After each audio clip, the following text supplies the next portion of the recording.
سبحان اللہ، یہاں پر ایک اور جو حکم دیا گیا اور ہماری رہنمائی کی گئی وہ کس بات پہ ہے؟ کہ سرگوشیاں کرنا، یعنی خسر پسر کرتے رہنا، کانوں میں بات کرنا۔ اللہ تعالیٰ فرماتے ہیں کہ ان میں اکثر و بیشتر کوئی بھلائی کی بات نہیں ہوتی ہے، یعنی یہ عادت، یہ اچھی عادت نہیں ہے۔ جب ایک محفل میں لوگ بیٹھے ہوئے ہوں اور لوگ کانوں میں بات کرنا شروع ہو جائیں تو آپ دیکھیں اس سے دوسرے کو کتنی بری فیلنگ آتی ہے نا۔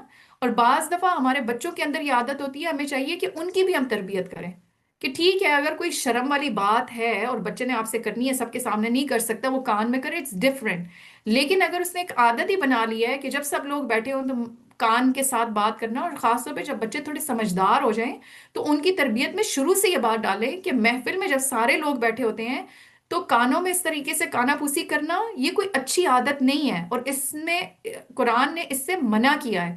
لیکن کچھ اس کی ایکسیپشنز ہیں جس کو یہاں پہ بیان کیا گیا کہ کس طرح سے یہ چیز جائز ہے کہ جب کوئی پوشیدہ طور پر صدقہ خیرات کی تلقین کرے یا کسی نیک کام کے لیے یا لوگوں کے معاملات میں اصلاح کے لیے، یعنی آپس میں دو لوگوں کی صلح کرانے کے لیے، تو یہ بہترین عمل ہے۔ اب اس کے لیے اگر چھپکے سے بھی کسی کے ساتھ بات کرنی پڑے تو یہ جائز ہے۔ اور یہ جو دو لوگوں کے درمیان جن کے آپس میں تعلقات خراب ہوں، جن کی آپس میں ناراضگی چل رہی ہو، ان میں صلح کرا دینا یہ بہت بڑی نیکی ہے۔ آپ صلی اللہ علیہ وآلہ وسلم نے فرمایا کوئی قدم اللہ کو اس سے بڑھ کر عزیز نہیں جو دو لوگوں کی صلح کے لیے اٹھایا جائے۔ آپ صلی اللہ علیہ وآلہ وسلم نے فرمایا جو دو لوگوں کی صلح کراتا ہے اللہ اس کے لیے جہنم سے نجات لکھ دیتا ہے۔ اور آپ صلی اللہ علیہ وآلہ وسلم نے فرمایا کیا میں تمہیں ایک تجارت کے بارے میں نہ بتاؤں؟ جب لوگوں میں جھگڑا فساد ہو تو صلح کرا دو، اور جب وہ آپس میں ایک دوسرے سے دور ہو جائیں تو انہیں ایک دوسرے کے قریب کر دو۔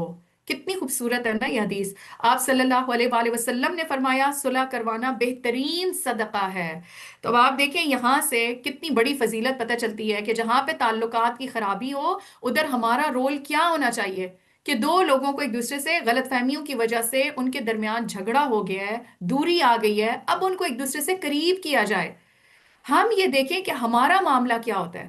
ہم جو ڈفرینٹ رشتوں میں بندھے ہوئے ہوتے ہیں، چاہے وہ بہن بھائی کا معاملہ ہو، چاہے وہ سسرالی رشتہ دار ہوں، یعنی بعض دفعہ اگر ایک ساس صرف اس وجہ سے کہ وہ بہو سے ناراض ہے اور وہ بار بار اپنے بیٹے کو اپنی بہو کے خلاف کوئی بات کرتی ہے، آپ سوچیں جب وہ ہسبینڈ اینڈ وائف میں جو جھگڑے کا باعث بنتا ہے، اور بعض دفعہ یہ جھگڑے طلاقوں تک آ جاتے ہیں، اور بعض دفعہ ماؤں کی طرف سے یہ بات ہوتی ہے میرا حکم ہے کہ تم اسے اسی وقت طلاق دو۔ ہم کیا کما رہے ہیں؟ ہم کیا سوچ کے یہ کر رہے ہیں؟ پھر ہم کیسے نماز میں کھڑے ہو کے کہتے ہیں مالکی یوم الدین؟ ہم کیسے کہتے ہیں؟ ہمیں نہیں پتا وَإِلَيْهِ تُرْجَعُونَ وَإِلَيْكَ الْمَصِيرُ؟ ہمیں اس بات کا اس موقع پر احساس ہوتا ہے وہ کہاں جاتا ہے؟ وَاتَّقُوا اللَّهَ حَقَّ تُقَاتِهِ، وہ کہاں جاتا ہے؟ ہم بہت نمازی ہوتے ہیں، بہت پرہیزگار ہوتے ہیں، لیکن اس موقع پر ہم بھول جاتے ہیں کہ ہم نے ان ساری باتوں کا حساب دینا ہے۔ آج میری وجہ سے دو لوگوں میں جھگڑا ہو گیا، چاہے میرے بیٹے اور اس کی بیوی کے درمیان، اگر وجہ میں بنی ہوں میں اللہ کو کیا جواب دوں گی؟ اور بعض دفعہ ہمیں اندازہ نہیں ہوتا کہ یہ جھگڑا اتنا بڑھ جائے گا، لیکن اتنا تو پتا ہوتا ہے نا کہ اس کا نتیجہ کچھ نہ کچھ خراب ہی نکلے گا، اچھا تو نہیں نکل سکتا۔ اور اسی طریقے سے دوسری سائڈ سے بھی کہ اگر کوئی عورت اپنے شوہر کو اس کی ماں کے خلاف بیٹھ کے باتیں کرتی ہے اور اس کی وجہ سے بیٹا ماں سے دور ہو جاتا ہے، ہمیں اندازہ ہے کہ ہم اپنے لیے کیا کما رہے ہیں۔ اور اسی طریقے سے شوہر کو اس کے بہن بھائیوں سے دور کر دینا، اس کے والدین سے دور کر دینا۔ اور یہ یاد رکھیں کوئی بھی مرد، کوئی بھی لڑکا، چاہے جیسے بھی اس کے تعلقات ہوں، وہ اپنی ماں کے خلاف نہیں سن سکتا، نہیں برداشت کر سکتا، اس کو یہ بات کبھی اچھی نہیں لگتی ہے۔ تو بعض معاملات میں بتانا یا انفارم کرنا کہ معاملے کے بارے میں آگہی ہو، ہسبینڈ کو بتانا ضروری ہوتا ہے، لیکن اس موقع پر بھی احتیاط سے کام لی جائے، اتنی بات کی جائے جو معاملہ ضروری ہو بتانا۔ لیکن اگر اس میں بھی لگے کہ یہ جھگڑا بہت بڑھ جائے گا، ٹرائی ٹو اوائڈ اٹ، اس موقع پر اس بات کو نہ کریں۔ تو یہ بدترین عمل ہے، مکروہ ترین عمل ہے یہ۔ اور بعض دفعہ سسرالی رشتہ دار نہیں ہوتے، میکے کے ہی رشتہ دار ہوتے ہیں، بہن بھائی ایک دوسرے کو خلاف کرنا، یا ایک اولاد اپنی ماں کو باقی بچوں کے خلاف کرنا۔ تو یہ اس طرح کے اعمال کر کے پھر ہم کہتے ہیں کہ ہمیں چین کی نیند کیوں نہیں آتی؟ پھر ہم کہتے ہیں پتہ نہیں نمازوں میں میرے لطف نہیں آتا، میں تو نماز پڑھتی ہوں، نماز میں خشوع ہی نہیں آتا۔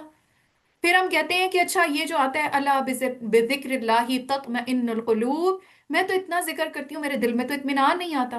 جب ہم اتنے مکروہ کام اپنی زندگی میں کر رہے ہوتے ہیں نا، پھر ہماری زندگیوں سے اطمینان اٹھ جاتا ہے، پھر ہم مطمئن نہیں رہ سکتے۔ تو اس لیے یہاں پہ جیسے بتایا گیا، دیکھیں کتنی فضیلت ہے ایسے لوگوں کی جو لوگوں کو قریب کرتے ہیں، جو لوگوں میں صلح کراتے ہیں۔